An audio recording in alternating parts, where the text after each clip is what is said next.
Hi, this is Richard from Amsterdam. A very windswept, stormy Amsterdam today. That's why I'm looking a bit blustered. Introducing the first of hopefully a bunch of our 2020-21 virtual salons, filmed a few weeks ago in one of our home venues in San Francisco, the Herbst Theatre. We were able to get in, and some of our wonderful musicians had the opportunity to make real live music in a real space. So that was really very special. And again, thank you for all of the support from our donors, sponsors, and David Lowe and the entire board, and the office for making all of this happen.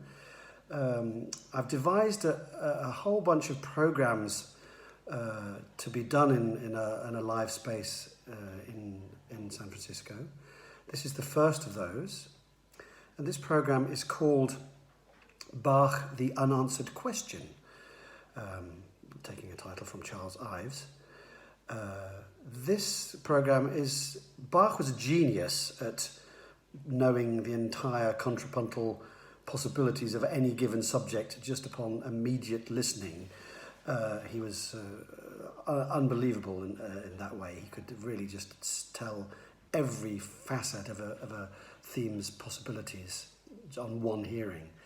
And he was a great puzzle maker and solver. He wrote some incredible canons.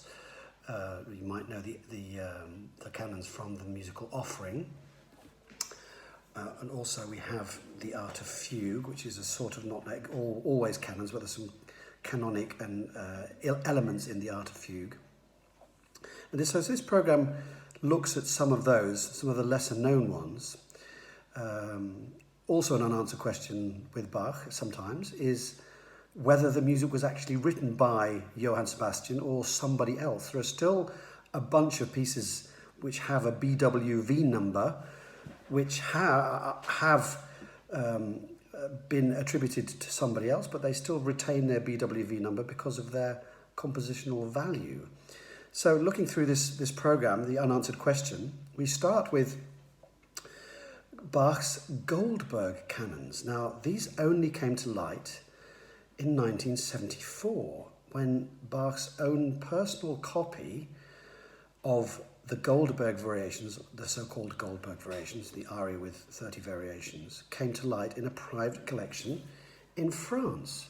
They just turned up, and in the back, on the back page of these canons were written 14 canons.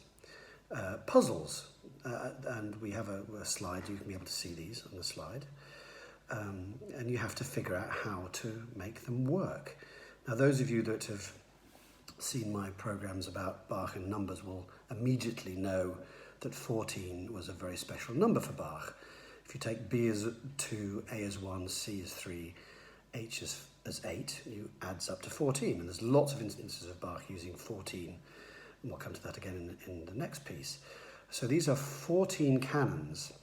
The 13th of these canons also survives on a very famous portrait of Bach painted by Haussmann in 1746. He's holding a canon triplex, and that is the 13th of these 14 canons that survives now in this new 14 canon version.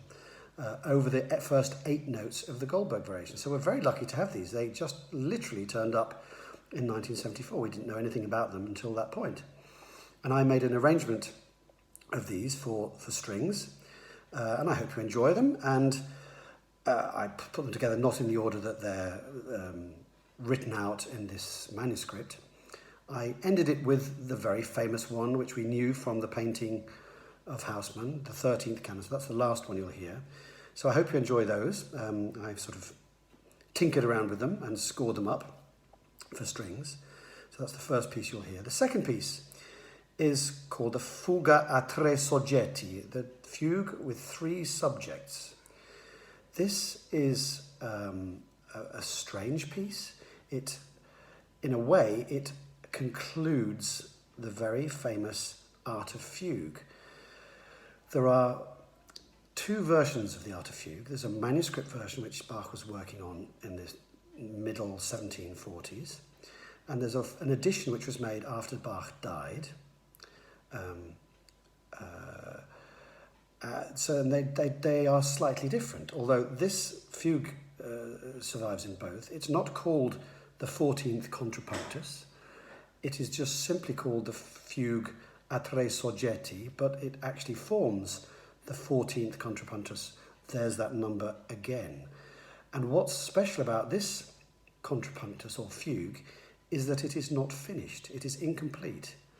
It finishes and dribbles out at the point when the final subject, the BACH subject, is combined with all the other subjects which have come before it. Now, given that it's the 14th contrapunctus, although it's not called that, the fact it is exactly where the fugues come together with the BACH name, I think it was never designed to be finished. There's a little, if you look in the manuscript, which we've got, again, I've got a slide of, there is a note from Bach's son, Carl Philipp. This is where the great master put down his pen and died. It's not true.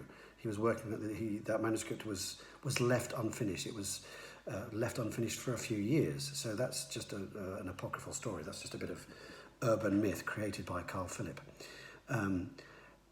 Just the way that the fugue just dribbles out after this conglomeration of all the subjects, it's just Bach, again, messing with our heads and saying, okay, and now what?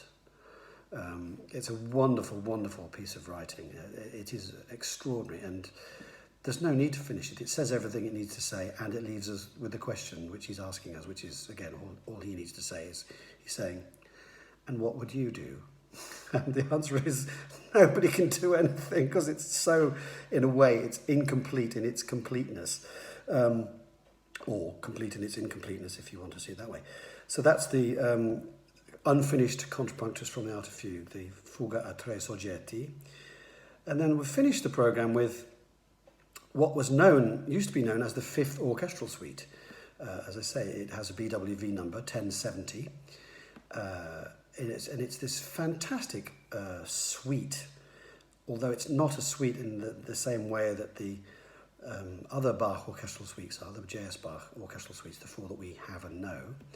It doesn't start with a big, fabulous overture, but it does have dance movements and an aria and a minuet and a capriccio and something called a torneo.